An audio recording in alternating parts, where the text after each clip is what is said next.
Notre rôle, c'est d'abord de détecter les enfants en voie de déperdition. Donc, les comités de quartier, d'abord, détectent, essaient de prévenir afin que l'enfant soit bien à l'école, bon, ne subisse pas les violences et tout cela. Si nous avons ces résultats-là, nous le devons grâce à l'appui de World Vision et du CEGIT, qui ont quand même financé des renforcements de capacité de ces acteurs de première ligne.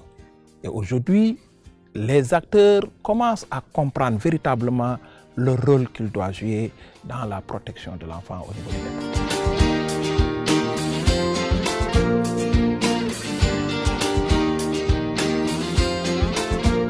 Mener des actions de prévention en organisant les communautés autour de l'État, dans des comités de protection au niveau des quartiers et des villages, en travaillant avec les services de l'État pour que les gens soient suffisamment informés, suffisamment formés pour prévenir les abus, l'exploitation des enfants dans les sites d'orpaillage à Kédougou, les questions de mariage et de grossesse précoce, mais également pour créer toutes les conditions au niveau des communautés pour que tout ce qui est incident n'advienne pas. Grâce à ce projet, on a eu à bénéficier à beaucoup de formations sur la protection de l'enfant au niveau de Kédougou.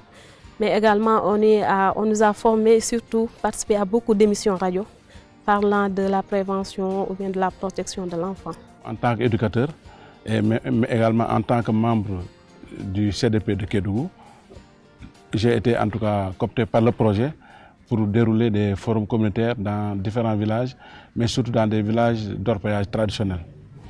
Et ces forums communautaires ou forats communautaires, en tout cas, réunissaient l'ensemble des enfants des villages, mais également des parents des populations. Donc c'était tous les segments, en tout cas, de la population qui étaient réunis pour, en tout cas, discuter de la question de la prévention, mais surtout des méfaits des Djura sur les enfants. Bon, la spécificité de Kédougou, c'est une zone d'orpaillage traditionnel. Beaucoup de villages abritent des sites d'orpaillage traditionnels où gravitent en tout cas plusieurs nationalités. Et que si bien qu'en tout cas les enfants sont exposés à des dangers liés en tout cas à cette nombreuse population, mais également aux travaux effectués dans ces sites d'orpaillage traditionnels. Je suis venue ici au Djura pour accompagner ma mère. Elle travaille avec le sable, pour laver le sable. Au village, je n'ai resté là-bas avec personne. Bon, les forats ont un impact en tout cas non négligeable dans la mesure où ces forats ont permis aux enfants eux-mêmes d'identifier les différents travaux qu'ils effectuent dans les Djura, mais également ils ont identifié également les dangers encourus en effectuant ces travaux-là. Et ils ont même décliné des solutions et des recommandations. Donc cela veut dire tout simplement que les enfants ont pris conscience des dangers de ce orpaillage traditionnel. Donc les enfants sont pratiquement à côté de leur maman, parce que la force physique, spirituelle, morale ne les évite pas de faire ce travail, parce que c'est un travail très et trop pénible. Il n'y a pas de structure instaurée dans le village pour que l'enfant puisse être là-bas.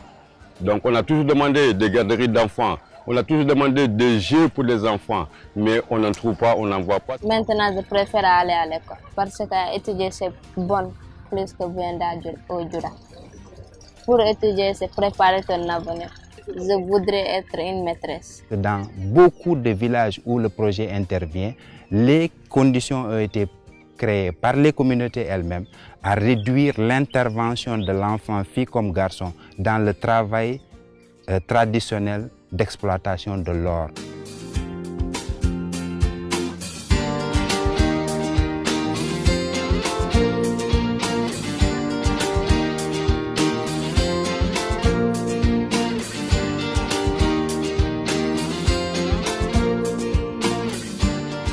Avant le CDP, donc chaque acteur était de son côté. Chacun déroulait ses activités. Il n'y avait pas une synergie, il n'y avait pas une coopération.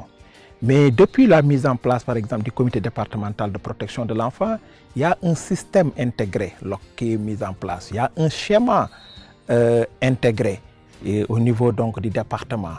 Il y a un système de référencement qui est mis en place. Voilà, c'est-à-dire quelquefois, quand on voit que l'enfant il est toujours seul, il ne parle pas avec les gens, il s'isole. Alors là, on commence à observer. Alors, une fois maintenant que cet enfant-là reste seul, alors maintenant le comité, surtout comment on les appelle encore, les groupes de base, alors viennent vers l'enfant. Alors si maintenant les groupes de base ne peuvent pas résoudre le problème, ces groupes de base-là viennent vers les comités de quartier. Maintenant, on essaie de voir de quoi s'agit-il, pourquoi l'enfant s'isole, pourquoi il ne parle pas. Ça nous a permis de faire de l'enfant lui-même l'acteur principal de sa propre protection à travers des cellules mises en place dans les écoles.